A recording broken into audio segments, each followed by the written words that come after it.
ఓం నమ శివాయ. నా పేరు వీరయ్య స్వామి. శ్రీశైల దేవస్థానంలో 6 సంవత్సరాల వేద్యాభ్యాసం నేర్చుకుని హైదరాబాద్లో ఉన్నటువంటి ఉస్మాన్ యూనివర్సిటీలో ఎంఏ ఆస్ట్రాలజీ పూర్తి చేశాను. ఈరోజు TV24 భక్తి ఛానల్ ఈ యొక్క ఛానల్లో మీ ముందుకు వచ్చాను.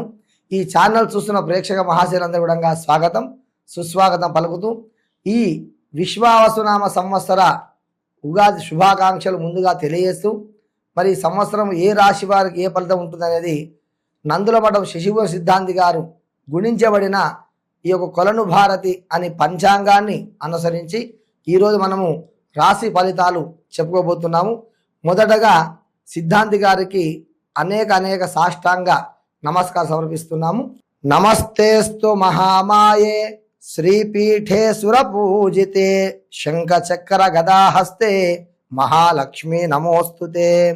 నమస్తే భారతీ దేవి కొలను క్షేత్రవాసిని త్వామహం ప్రార్థయే నిత్యం విద్యాదానం చ దేహి మే. గురు బ్రహ్మ గురుర్విష్ణు గురుర్దేవో మహేశ్వర గురు సాక్షాత్ పరబ్రహ్మ తస్మై శ్రీ గురవే నమః. మొట్టమొదటిగా నా తల్లిదండ్రులకు విద్య నేర్పే గురువులకు పాద సాష్టాంగం సమర్పిస్తున్నాము. ఉగాది నాడు పంచాంగ శ్రవణం వినడం వల్ల ఎలాంటి ఫలితం దక్కుతుందనేది ఈ శ్లోకం ద్వారా మీకు వివరిస్తున్నాను.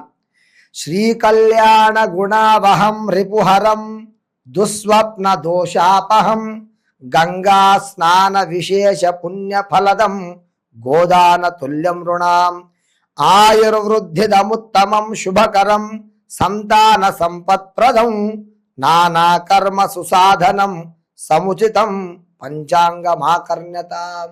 ఉగాది నాడు పంచాంగ శ్రవణం వినడం వల్ల శ్రీకళ్యాణ గుడావహం రిపుహరం దుస్వప్న దోషాపహం అనేక దుస్వప్నాలు దురాలోచనలు అన్ని కూడా తొలిపోయి శ్రీకళ్యాణం మీకు శుభం కలుగుతుందని చెప్పబడుతుంది. గంగా స్నాన విశేష పుణ్యఫలదం గోదాన తుల్యం రుణాం. పంచాంగ శ్రవణం వినడం వల్ల గోదాన చేసిన పుణ్యఫలము గంగా స్నాన విశేష పుణ్యఫలం కూడా లభిస్తుంది. ఆయుర్వృద్ధిదముత్తమం శుభకరం సంతాన సంపత్ప్రదం. ఇక్కడ సంతానం అంటే అందరికీ సంతానం కలుగుతుంది, కానీ అందులో సత్సంతానం కలగడానికి పంచాంగ శ్రవణము ఉపయోగపడుతుందని చెప్పి ఘంటాపదంగా చెప్పడం జరిగింది. నానా కర్మ సుసాధనం సముచితం పంచాంగమాకర్ణతాం. మీరు ఇంట్లోంచి బయలుదేరే ముందు ఏ కార్యక్రమం అయితే వెళ్తున్నారో ఆ కర్మలు కార్యక్రమం అన్ని కూడా సుసాధనం, అవన్నీ కూడా సాధనంగా పనికొచ్చే విధంగా ఈ ఉగాది నాడు పంచాంగ శ్రవణం వల్ల ఈ ఫలితం దక్కుతుందని చెప్పి శాస్త్రం చెప్పబడింది. ఇక మనము 12 రాశుల గురించి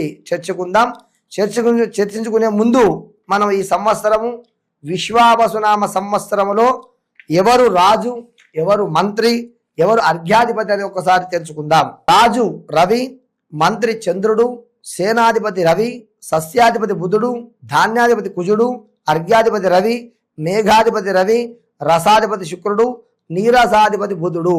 ఈ యొక్క విశ్వావసు నామ సంవత్సరముకు అధినాయకుడు రాహు అగుచు సామాన్యమైన పంటలు దిగుబడి, సామాన్య వర్షపాతము ధరలు విశేషముగా పడిపోవుట, దొంగల భయము మితిమీరుట, వింతైన రోగములు ప్రబలుట, అంతేగాక పాలకులు ప్రయోపయోగ ప్రణాళికలు రూపొందించటంలో విఫలముడ జరుగును.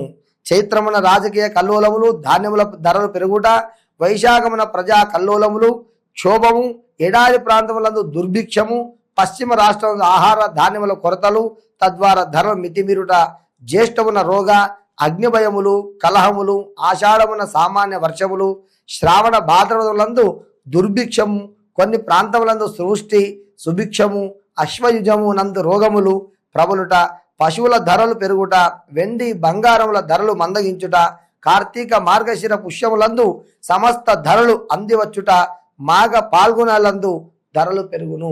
ఈ యొక్క విశ్వావసునామ సంవత్సరం యొక్క ఫలితం చెప్పుకున్నాం.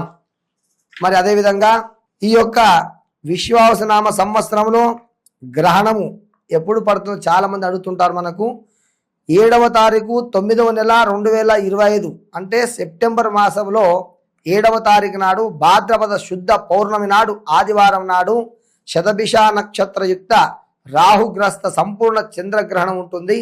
గ్రహణ కాలము ఆ యొక్క రాత్రి 9:58 స్పర్శకాలం ప్రారంభమై రాత్రి 1:30 కూడా మూస్తుంది. చాలా పెద్ద గ్రహణం ఇది.